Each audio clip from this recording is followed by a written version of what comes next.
Rio de Janeiro, 1870. Uma noite sem lua. Um homem corre pelas vielas escuras da cidade carregando uma maleta de couro gasto. Não é um ladrão, não é um fugitivo comum. É algo muito mais perigoso. É um escravo que ousou ser livre. E o que ele carrega nessa maleta pode salvá-lo ou condená-lo à morte. Mas para entender essa noite, precisamos voltar 5 anos. Precisamos conhecer Augusto e entender como um homem acorrentado durante o dia se transformou no médico mais respeitado das sombras. 1865, a Guerra do Paraguai sangrava o país. Mas no casarão do Dr. Antônio Moraes, no bairro da Glória, a vida seguia com a rotina implacável da escravidão. Augusto tinha 28 anos, alto, magro, com mãos delicadas que pareciam feitas para algo além de carregar bandejas e polir prataria. Ele não sabia ler quando chegou àquela casa, aos 15 anos. Mas tinha algo que nenhum chicote conseguia arrancar. Uma curiosidade feroz, uma fome por entender. Dr. Moraes era médico formado em Paris. Viúvo sem filhos, obcecado pela medicina. Seu consultório ficava no próprio casarão, uma sala repleta de livros, instrumentos de metal brilhante, frascos de vidro com líquidos coloridos. E Augusto limpava aquela sala todos os dias. Um dia, Dr. Moraes disse: "Augusto, traga-me água fresca e não toque em nada dessa mesa." Augusto respondeu: "Sim, senhor doutor." Mas Augusto tocava, não com as mãos, com os olhos. Observava tudo, cada movimento, cada instrumento, cada palavra murmurada durante as consultas. Quando o doutor atendia pacientes, Augusto ficava na sala ao lado, servindo café. Mas suas orelhas estavam coladas na parede. Febre intermitente, quinino. Ferida infectada, sangria controlada. Tosse seca persistente, xarope de ópio. Palavras que para outros escravos eram apenas ruído. Para Augusto eram sementes. À noite, quando o Dr. Moraes dormia, Augusto voltava ao consultório, acendia uma vela, abria os livros, não sabia ler, mas decifrava as ilustrações. Corpo humano, órgãos, ossos, músculos. Comparava as imagens com o que via durante o dia. Montava um quebra-cabeça mental. 6 meses depois ele já sabia ler, sozinho, nas madrugadas roubadas. 1 ano depois, decorava receitas inteiras. 2 anos depois, conseguia prever o diagnóstico do doutor, antes mesmo que ele abrisse a boca. Dr. Moraes nunca desconfiou. Para ele, Augusto era apenas o escravo obediente, o servo silencioso. Mas Augusto estava se tornando algo muito maior. Se essa história já está te capturando, se inscreva no canal, porque o que vem agora vai te arrepiar. Setembro de 1867. Dr. Moraes acordou tossindo sangue. Ironia cruel. O médico não conseguia curar a si mesmo. Tuberculose, agressiva, sem piedade. O doutor, já muito fraco, disse: "Augusto, meus instrumentos, quero que sejam enterrados comigo." Augusto respondeu: "O senhor vai melhorar, doutor. Eu já preparei o chá de..." Mas Dr. Moraes o interrompeu. "Você aprendeu, não foi?" Silêncio pesado. "Senhor?" perguntou Augusto. "Não me tome por idiota, rapaz. Eu sei que você lê meus livros. Sei que decora minhas receitas. Vi as velas queimadas, os livros fora de lugar." O coração de Augusto quase parou. Confissão de um escravo letrado podia significar morte. Mas o Dr. Moraes não estava com raiva. Estava orgulhoso. "Você tem o dom, Augusto. Mãos firmes, mente afiada. Se você fosse branco, livre, seria melhor médico que eu. Mas não é, e nunca será." Dr. Moraes morreu naquela noite. E com ele, morreu a única pessoa que sabia o segredo de Augusto. O velório seria no dia seguinte. A casa estava vazia, silenciosa. Augusto ficou sozinho com o corpo do doutor. E com uma decisão impossível. Na sala ao lado estavam os instrumentos. O diploma emoldurado, as receitas, os livros. Tudo que ele precisava para ser livre, mesmo sem sair da escravidão. Ele não pensou 2 vezes. Encheu uma maleta com escalpelos, pinças, estetoscópio, frascos de remédios. Arrancou o diploma da parede. Pegou o carimbo oficial. Roubou a identidade de um morto. Não, ele não roubou. Ele herdou. 2 dias depois, Dr. Moraes foi enterrado. E Augusto foi vendido. Nova dona. Dona Constância Almeida. Viúva rica, conhecida pela crueldade. Fazenda no subúrbio, dezenas de escravos. Chicote sempre à mão. Augusto chegou acorrentado, silencioso, mas carregava algo dentro dele que nenhuma corrente poderia prender: esperança. De dia, Augusto era escravo. Trabalhava na cozinha, na lavoura, nas cocheiras. Dona Constância era exigente, violenta. Qualquer erro custava chibatadas. Mas à noite Augusto se transformava. Ele esperava todos dormirem. Escapava por uma janela dos fundos. Trocava as roupas rasgadas por um terno velho que comprara de um mascate. Prendia a maleta. Caminhava 3 quilômetros até a cidade. E virava Dr. Augusto Moraes. Ele alugou um quarto minúsculo em um cortiço na Lapa. Pendurou o diploma roubado na parede. Espalhou a notícia. Médico novo na área. Atendia pobres, de graça. A primeira paciente foi uma lavadeira. Febre alta, tremores. Outros médicos cobravam caro demais. Augusto a examinou com as mãos. Que Dr. Moraes nunca soube que eram capazes. Diagnosticou malária, receitou quinino, dose exata. 3 dias depois ela voltou, curada, chorando de gratidão. Doutor, o senhor salvou minha vida. Como posso pagar? Augusto respondeu com voz suave e segura. Não precisa, só espalhe a palavra. Aqui na Lapa tem um médico que não esqueceu de onde veio. E ela espalhou, e outros vieram, e outros, e mais outros. Histórias como essa continuam aqui no canal. Se inscreva para não perder nenhuma. Em 6 meses, o Dr. Augusto Moraes era lenda nas ruas. Curava o que outros médicos desistiam. Infecções, fraturas, partos difíceis. Sempre de graça. Ninguém desconfiava. Afinal, como um escravo poderia ser médico? Mas a vida dupla cobrava seu preço. Augusto dormia 2, 3 horas por noite. Trabalhava de sol a sol na fazenda. Depois caminhava quilômetros. Atendia até a madrugada. Voltava antes do amanhecer. Seus olhos ficaram fundos. Suas mãos tremiam de cansaço. Mas ele não parava. Não podia parar. Cada vida que salvava era uma vitória silenciosa contra o sistema que o aprisionava. Inverno de 1869, uma noite de tempestade. Augusto estava no consultório improvisado quando bateram na porta, desesperados. Um homem gritava por cima da chuva. Doutor, meu filho está morrendo. Febre que não baixa há 4 dias. Nenhum médico conseguiu curar, por favor.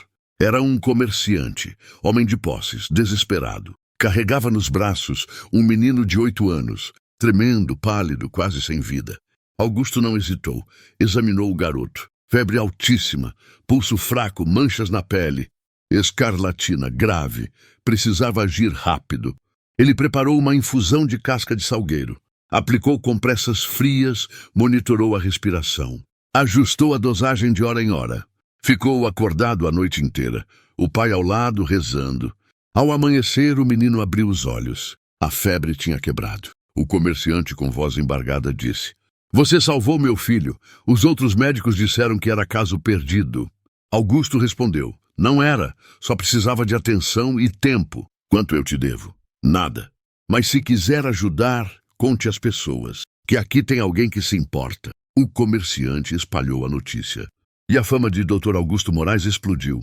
Filas se formavam na porta do cortiço. Gente de toda classe social.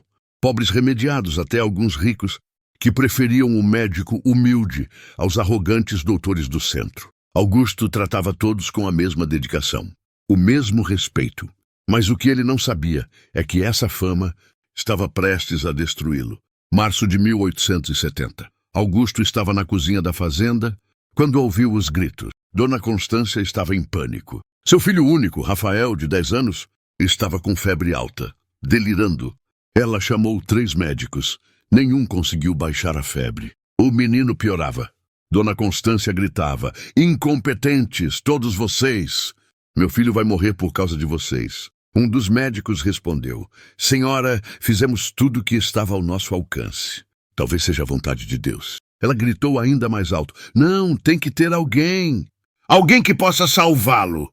Uma criada hesitante disse: Senhora, eu ouvi falar de um médico na Lapa. Dizem que ele faz milagres, cura o que ninguém consegue. Dona Constância agarrou-se àquela esperança, como um náufrago a um pedaço de madeira. Mandou buscar o Dr. Augusto Moraes imediatamente. E Augusto, na fazenda, limpando panelas, sentiu o mundo desabar. Ele não podia recusar. Se recusasse, seria suspeito. Mas se fosse, como atenderia o filho de sua própria dona, sem ser reconhecido? Mas ele não teve escolha. À noite, um mensageiro chegou ao cortiço. O médico precisava ir urgentemente à fazenda dos Almeida. Emergência. Pagamento generoso. Augusto vestiu o terno. Prendeu a barba que deixara crescer nos últimos meses. Colocou óculos que não precisava. Mudou a postura, a voz. E foi. Quando Augusto entrou naquela casa, ele estava entrando no ventre da fera. Era a mesma fazenda onde dormia acorrentado.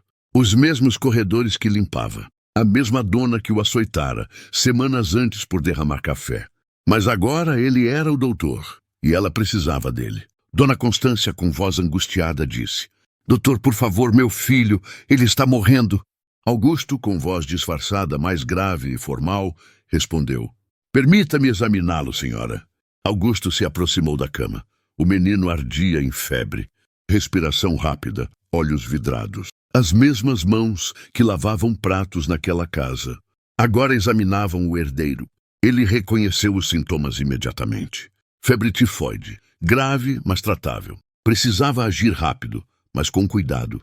Qualquer erro e seria descoberto. Vou precisar de água fervida, panos limpos e silêncio absoluto. Ninguém entra neste quarto além de mim. Dona Constância respondeu: "Faça o que for preciso. Só salve meu filho." Augusto trabalhou a noite inteira. Preparou infusões, controlou a febre, hidratou o menino, monitorou cada respiração.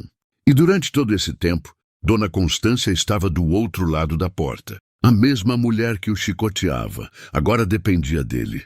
A ironia era cruel e perfeita. Ao amanhecer, a febre quebrou. O menino abriu os olhos, pediu água. Dona Constância caiu de joelhos chorando. "Doutor, você salvou meu filho. Como posso agradecer?" Augusto, com voz controlada, disse: "Não precisa, senhora. Fiz meu trabalho." "Não, eu insisto. Preciso conhecê-lo melhor. Vir ao seu consultório. Agradecer pessoalmente." O sangue de Augusto gelou. Ela no consultório, olhando o diploma, vendo os instrumentos. Não podia acontecer. "Não é necessário, senhora. Realmente." Ela insistiu. "Insisto. Amanhã irei até lá. Levarei um presente. É o mínimo que posso fazer." Augusto saiu daquela fazenda com o pagamento nas mãos. Mas não sentiu vitória, sentiu terror. Porque ele sabia, em menos de 24 horas, tudo desmoronaria. Dia seguinte, meio-dia. Augusto estava no cortiço. Não havia dormido, não havia comido. Apenas esperava o inevitável. E então a porta se abriu. Dona Constância entrou, elegante, sorridente, segurando uma cesta de frutas. "Doutor Moraes, eu trouxe..." Ela parou, olhou para Augusto, realmente olhou e reconheceu. Os olhos, as mãos, a postura que ele tentou, mas não conseguiu esconder completamente. O sorriso dela morreu, a cesta caiu no chão. "Você..." Augusto, com voz firme e sem disfarce, disse: "Sim, senhora, sou eu. Você é meu escravo. Você me enganou. Se passou por..." Augusto a interrompeu. "Salvei seu filho, senhora. E salvei centenas de outras vidas. Isso não muda porque sou escravo." Dona Constância gritou: "Você roubou um diploma. Se passou por médico. Isso é crime." Augusto respondeu calmamente: "E escravidão não é?" Silêncio pesado, tenso. Por um momento, apenas por um momento, algo passou pelos olhos de Dona Constância. Algo parecido com compreensão, respeito. Mas durou apenas um segundo. O ódio voltou mais forte. "Guardas, guardas!" Augusto foi preso, arrastado de volta à fazenda, jogado no tronco. E Dona Constância, com as próprias mãos, empunhou o chicote. Ela queria destruí-lo, humilhá-lo, fazê-lo pagar pela ousadia de ser mais do que ela permitia que fosse. Mas Augusto não gritou, não implorou, apenas fechou os olhos e esperou o fim. Mas o fim não veio. Notícias correm rápido entre os pobres. Em poucas horas, toda a Lapa sabia. O doutor Augusto Moraes era escravo e estava sendo açoitado até a morte. As pessoas que ele salvou não aceitaram. A lavadeira que ele curou de malária. O comerciante cujo filho ele salvou. Os operários, as costureiras, os estivadores, todos. Centenas de pessoas marcharam até a fazenda dos Almeida. Vozes na multidão gritavam: libertem o doutor. Ele salvou minha filha. Não vão matar um homem bom. A multidão invadiu a fazenda, quebraram os portões, enfrentaram os capangas e libertaram Augusto à força. Dona Constância gritou, ameaçou, chamou a polícia. Mas a multidão era grande demais, determinada demais. Carregaram Augusto nos braços, ferido, sangrando, mas vivo, e o levaram para longe. Aquela noite, Augusto fugiu do Rio de Janeiro. A multidão o escondeu, deu-lhe roupas, comida, dinheiro, e ele partiu para o interior, para uma vida nova. Ou melhor, para continuar a vida que já havia começado. Augusto se estabeleceu em uma cidade pequena, no interior de Minas Gerais. Ninguém conhecia sua história. Ele continuou curando, de graça, com as mesmas mãos, a mesma dedicação. E quando a Lei Áurea foi assinada, em 1888, Augusto estava em seu consultório, atendendo uma criança com febre. Alguém entrou correndo, gritando a notícia: escravidão abolida. Augusto apenas sorriu e disse: eu já era livre há muito tempo. Ele viveu até os 78 anos, morreu em 1915, atendendo até o último dia. Nunca teve diploma oficial, nunca foi reconhecido pela medicina formal, mas salvou milhares de vidas.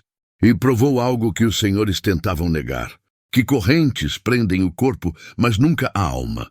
Que conhecimento não tem cor. E que a verdadeira liberdade está em usar seus dons para servir aos outros.